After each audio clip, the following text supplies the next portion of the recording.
سنیوں میں مشہور ہے کہ حضور صلی اللہ تعالیٰ علیہ وسلم نے ارشاد فرمایا کہ سب سے پہلے اللہ نے میرے، باقی آپ ہی کمپلیٹ کر رہے ہیں. پتہ ہے، ہر سنی کو پتہ ہے کہ سب جانتے ہیں حضور نے فرمایا سب سے پہلے اللہ نے، حضور نے کیا فرمایا؟ میرے نور کو پیدا. یہ سب کو پتہ ہے، لیکن حدیث اور بھی ہے.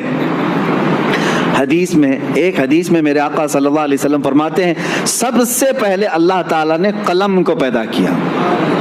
سب سے پہلے اللہ نے قلم کو پیدا کیا. اور ایک حدیث میں ہے حضور اکرم صلی اللہ تعالیٰ علیہ وسلم فرماتے ہیں سب سے پہلے اللہ تعالیٰ نے لوح محفوظ کو پیدا کیا. ساری کائنات سے پہلے کسی بھی چیز کا ذکر نہیں ہے وہاں، کسی بھی نور کا ذکر نہیں. حضور نے فرمایا سب سے پہلے اللہ تعالیٰ نے لوح محفوظ کو پیدا کیا. تختی جس پر ساری کائنات لکھی گئی ہے، یہ لوح محفوظ کو. اب تطبیق دے کر کے بتاؤ، حضور پاک صلی اللہ تعالیٰ علیہ وسلم نے ایک حدیث میں فرمایا سب سے پہلے اللہ نے میرے نور کو پیدا کیا. ایک حدیث میں حضور فرما رہے ہیں سب سے پہلے اللہ نے قلم کو پیدا کیا. ایک حدیث میں فرما رہے ہیں سب سے پہلے اللہ نے لوح محفوظ کو پیدا کیا. آخر سب سے پہلے آیا کون؟ تو یہ فیصلہ جو ہے صرف عاشقان رسول کر سکتے ہیں. فنا فی الرسول، عاشق رسول اقبال لاہوری فرماتے ہیں، قلندر لاہوری علامہ اقبال یہ کہتے ہیں اس کا فیصلہ یہ ہے یا رسول اللہ لوح بھی تو قلم بھی تو، تیرا وجود الکتاب، ساری چیزیں آپ ہیں یا رسول اللہ. جو حدیث میں حضور نے فرمایا لوح پہلے پیدا ہوا، قلم پہلے پیدا ہوا، کتاب پہلے پیدا ہوئی، اقبال نے کہہ دیا یہ ساری چیزیں نام الگ الگ ہیں، سب کا مراد ایک ہی ہے یا رسول اللہ لوح بھی تو قلم بھی تو، تیرا وجود الکتاب، گنبد آبگینہ رنگ تیرے محیط میں حباب. اور پھر ایک جگہ اقبال یہ کہتے ہیں کہ نگاہ عشق و مستی میں وہی اول وہی آخر. ہاں ایک مسئلہ یہ بھی ہے کہ رسول کریم صلی اللہ تعالیٰ علیہ وسلم سب سے پہلے پیدا ہوئے، سب سے پہلے پیدا ہوئے، اور پھر سب سے اخیر میں آئے، سب سے اخیر میں آئے. اس کو بعض شارحین یوں کہتے ہیں کہ بیج زمین میں بویا جاتا ہے، زمین میں سب سے پہلی چیز کیا ہوئی؟ بیج. بیج سے پودا نکلا، پودے سے شاخیں بڑھتی گئی، درخت ہو گیا، درخت ہو جانے کے بعد ٹہنیاں، پتے، پھر اس کے بعد پھول لگے، پھول کے بعد پھل آئے، اور پھل کے بعد اندر کیا نکلا؟ بیج. یعنی اس درخت کی آخری چیز وہی بیج ہے جو زمین میں ہم نے بویا تھا.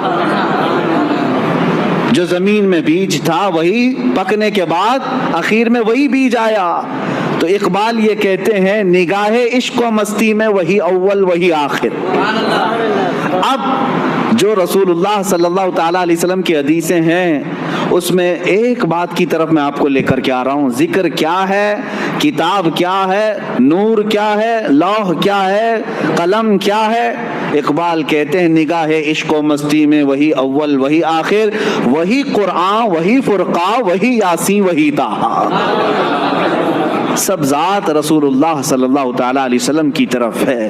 بہرحال میرے عزیزو، ذکر الہی میں اگر نبی پاک صلی اللہ تعالیٰ علیہ وسلم کا ذکر نہ ہو تو پھر وہ ذکر کی مجلس ہی نہیں ہے، ذکر کی مجلس ہی نہیں ہے. اور اگر کوئی پہنچا ہوا آدمی دعویٰ کرتا ہے کہ فلاں بہت پہنچے ہوئے ہیں، اللہ والے ہیں، اور ان کے اندر شریعت ہے ہی نہیں، میرے آقا صلی اللہ علیہ وسلم کی محبت ہے ہی نہیں، تو سمجھ لینا کہ وہ کھلا شیطان ہے.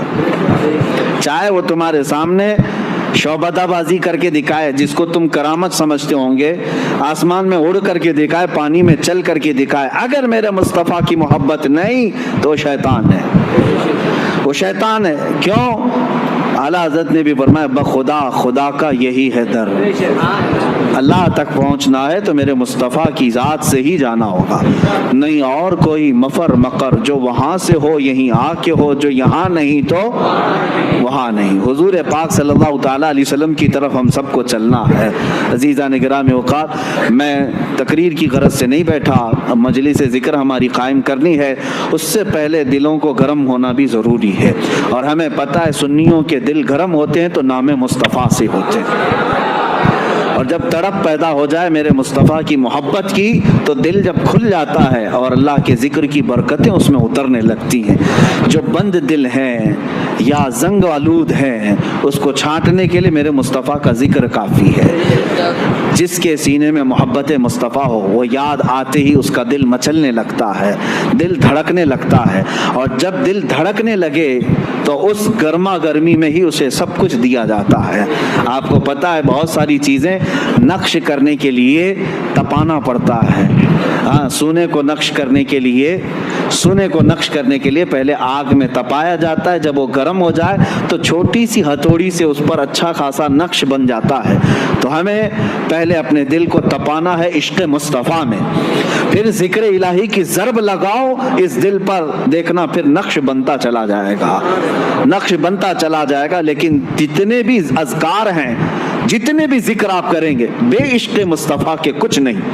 ہمارے بزرگوں نے فرمایا بہت سارے مدرسے ہیں آج حضور کی گستاخی بھی کرتے ہیں اور بخاری بھی پڑھاتے ہیں. حضور